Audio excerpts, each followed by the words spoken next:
المشاهدون الأكارم، سعدتم أوقاتنا أينما كنتم بكل خير. نشرة الأخبار نقدمها لكم من الفضائية الإريترية، نستهلها كالعادة بأهم وأبرز العناوين. البلاد تحيي اليوم العالمي للسياحة.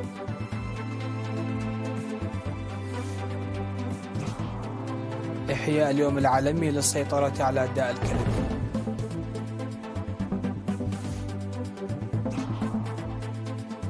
دعوة لتعزيز دور الآباء للحد من ارتكاب الجريمة.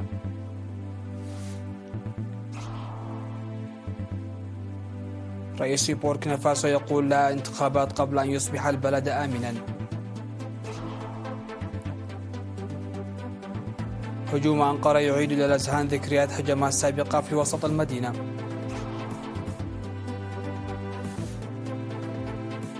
والصين تقول أن الولايات المتحدة إمبراطورية أكاذيب.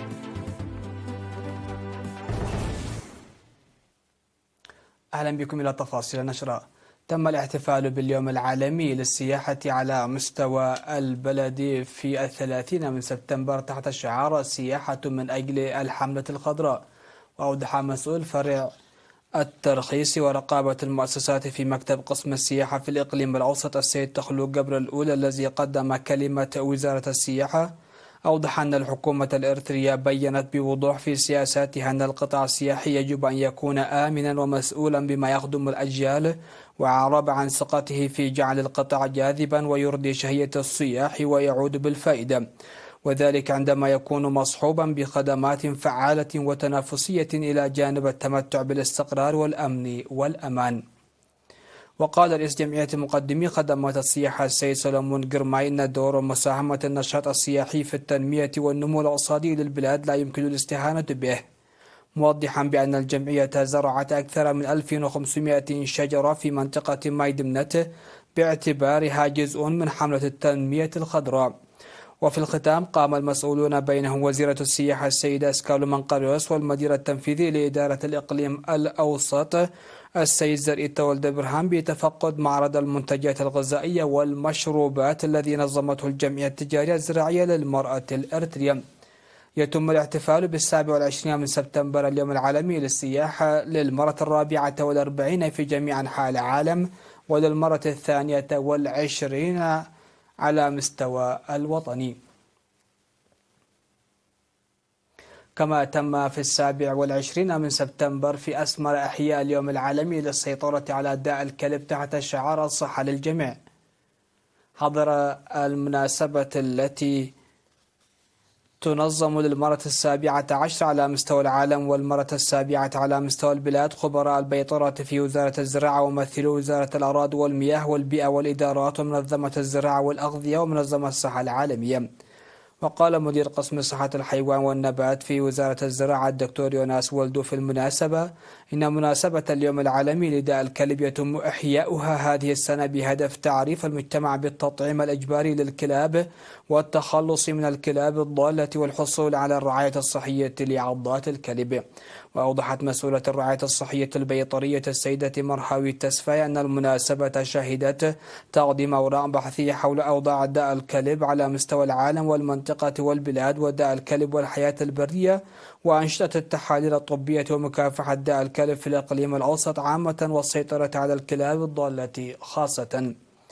ودعا المشاركون لتوسيع التطعيم قبل الإصابة بداء الكلب خاصة للخبراء العاملين في مكافحة داء الكلب والقيام بأنشطة سيطرة منتظمة والسيطرة على تكاثر الكلاب الضالة والعمل لإقامة مخازن تبريد للتطعيم في جميع العيادات. وأوضح المدير العام لقسم التنوع الزراعي في وزارة الزراعة السيسة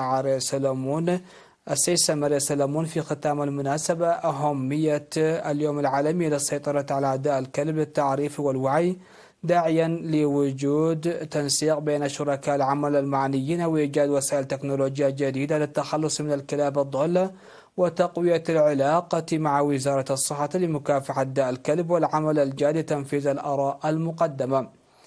ويدعو الخبراء على تطعيم الكلاب لكون داء الكلب مرض قاتل والتخلص من الكلاب الضالة والتوجه بمعالجة المؤسسات الصحية لعلاج عضات الكلب.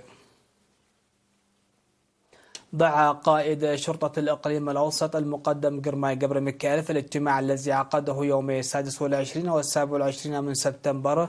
دعا سكان مديريات سصرات وبشاول وعداق حموس، دعا الآباء على زيادة دورهم في الحد من الجرائم، وقدم تقريرا عن الجرائم والمخالفات والحوادث المرورية المسجلة في النصف الأول من يناير إلى يونيو 2023، وأوضح أن الأنشطة التي تركز على الشعب ضرورية لبناء مجتمع مسالم ومستقر. وقال أن ثقافة الشعب الإريتري هي أن يقول لا للمخطئ، داعيا لنقل القيم المجتمعية السمحة إلى الأبناء ونبذ اللامبالاة. من جانبهم دعا قائدا القسم الثاني والرابع ومدراء المديريات الشعب إلى زيادة تعاونه مع الشرطة لتقديم الجناة إلى العدالة وأولياء الأمور إلى الجدية في مراقبة أبنائهم. وأخيرا اقترح المشاركون على ضرورة إجراء محاضرات مماثلة بانتظام، وضرورة استجابة الشرطة بسرعة للمعلومات ومراجعة قانون العقوبات. يقوم سكان ضاحية إنبات كلا بحفر قناة بطول 3 كيلومترات لمد أنابيب المياه لحل مشكلة مياه الشرب النظيفة. وقال مدير الضاحية السيد منقس ولدو لوكالة إرينا إنهم يقومون بعمل فعال مع 170 قوة عمل يوميا، مشيرا إلى الخطة الموضوعة لبناء خزان مياه بمجرد الانتهاء من هذا العمل. وذكر السكان عن أملهم للانتفاء لمشكلة المياه بعد اكتمال المشروع الذي يضخ بالطاقة الشمسية. مشاهدينا، نشرتنا لا زالت مستمرة من تلفزيون دولة إريتريا، لكن بعد الفاصل.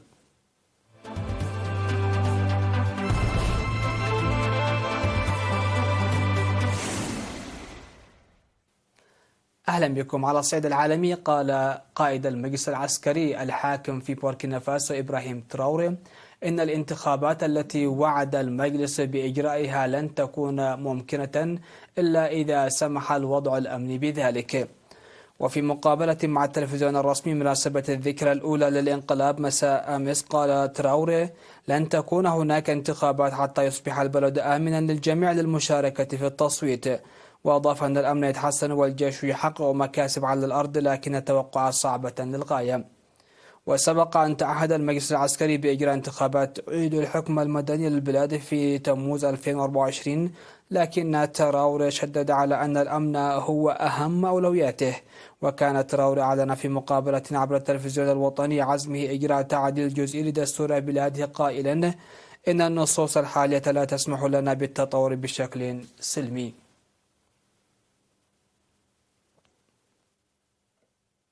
قال وزير الداخلية التركي علي يرلقايا اليوم الأحد إن إرهابيين نفذا هجوما بقنبلة أمام مباني الوزارة في أنقرة، مضيفا أن أحدهما قتل في الانفجار بينما قامت السلطات بتحييد الآخر. ويأتي الهجوم هو الأول في أنقرة منذ عدة سنوات بعد قرابة عام من مقتل 6 وإصابة 81 في تفجير بشارع تجاري مكتظ بوسط اسطنبول في 13 من نوفمبر 2022. واتهم تركيا مسلحين أكرادا بالمسؤولية عن تفجير اسطنبول الذي عاد إلى أذهان الأتراك ذكريات موجة الهجمات التي نفذتها جماعات مسلحة في مدن تركيا بين منتصف 2015 وأوائل 2017.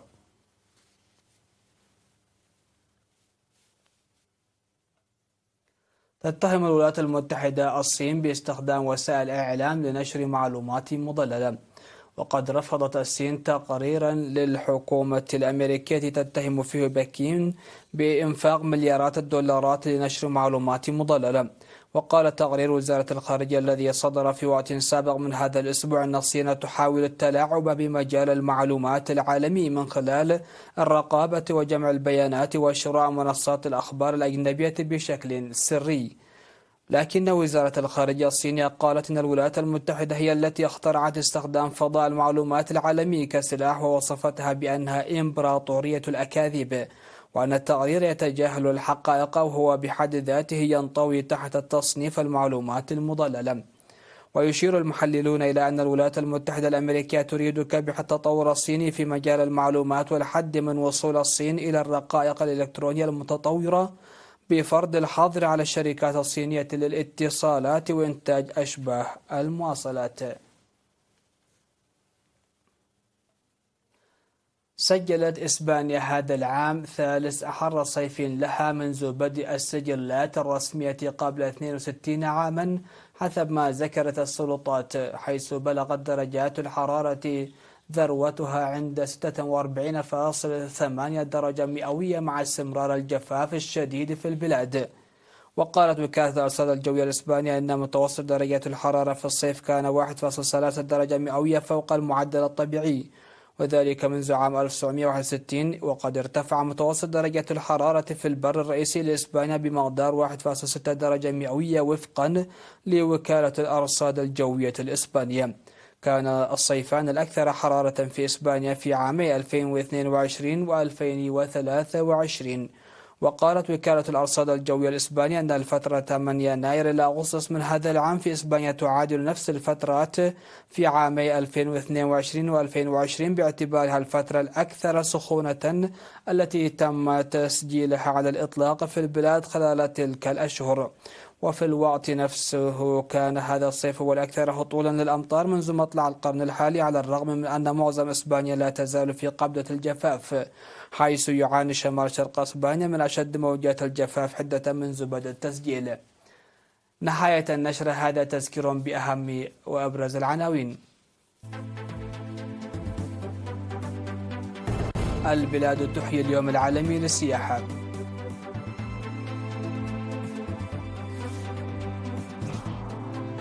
إحياء اليوم العالمي للسيطرة على داء الكلب.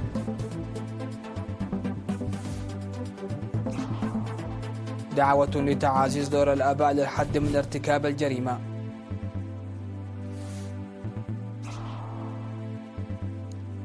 رئيس بوركينا فاسو يقول لا انتخابات قبل أن يصبح البلد آمنا. هجوم أنقرة يعيد إلى الأذهان ذكريات هجمات سابقة في وسط المدينة. الصين تقول أن الولايات المتحدة إمبراطورية أكاذيب.